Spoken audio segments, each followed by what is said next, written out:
দেখতে দেখতে আজ প্রায় 7 দিন কেটে গেল আমরা ঘর ছাড়া। চেনা ঠিকানা, চেনা রাস্তা, চেনা দোকানপাট, চেনা মুখ সব কিছু ছেড়ে, স্পেশালি মুম্বাই ছেড়ে এক নতুন রাজ্যে পা রাখলাম। না, এটা প্রথমবার নয়, আমার সঙ্গে এটা বারবারই ঘটে চলেছে। তো যাই হোক, হ্যালো বন্ধুরা, আমি সংযুক্তা, আর সংযুক্তা সৌমক এ টু জেড ব্লগের আর একটা নতুন পর্বে তোমাদের সবাইকে স্বাগত জানাই। তো আমার আগের ব্লগে আমার মুম্বাই থেকে শিফট হওয়ার ডিটেলসটা আমি দেখিয়েছিলাম। তো তোমরা যারা এখনও পর্যন্ত সেটা দেখোনি, তারা একবার প্লিজ আমার আগের ব্লগটা দেখে নিও আর সাবস্ক্রাইব করে আমার চ্যানেলটার পাশে থেকো, আর স্কিপ না করে আমার ভিডিওটা পুরোটা দেখতে থাকো। এই যে বাড়িটা দেখলে এতক্ষণ, এই বাড়িটারই ফার্স্ট ফ্লোরের ব্যাক সাইডটা আমাদের নতুন ঠিকানা। ফ্রন্ট সাইডটা আরও বেশি সুন্দর, কিন্তু ওটা না আগেই বুক হয়ে গেছে, কি আর করা। তো বন্ধুরা, ফাইনালি আমরা তল্পিতল্পা গুটিয়ে হাজির হয়েছি উড়িষ্যার আঙ্গুলে।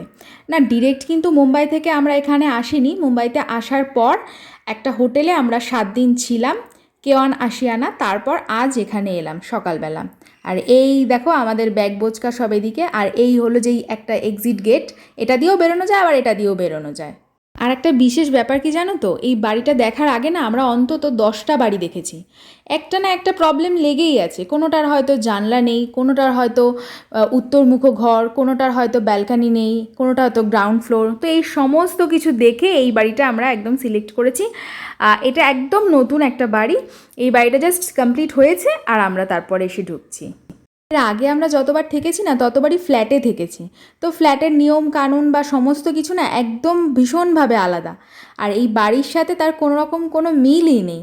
বাড়িতে কোনো কেয়ারটেকার নেই, কেউ নেই, সমস্ত কিছু নিজেকেই করতে হবে।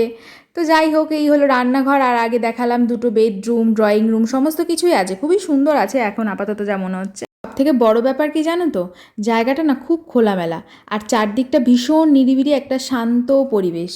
আর এই দেখো, এদিকে আমরাও এসে গেছি, আর এদিকে আমাদের মালপত্র একে একে সব চলে আসতে শুরু করেছে। আসলে না, আমাদের সাথে প্যাকার্স অ্যান্ড মুভার্সে এইভাবেই কথা হয়েছিল যে আমরা ঘরে পৌঁছালেই মালপত্রগুলো আসবে। তা না হলে ওই আমরা পৌঁছাবো না, মালপত্র চলে আসবে, বা আমরা পৌঁছালাম মালপত্র এলো না, এইসব ঝামেলাগুলো আর থাকবে না।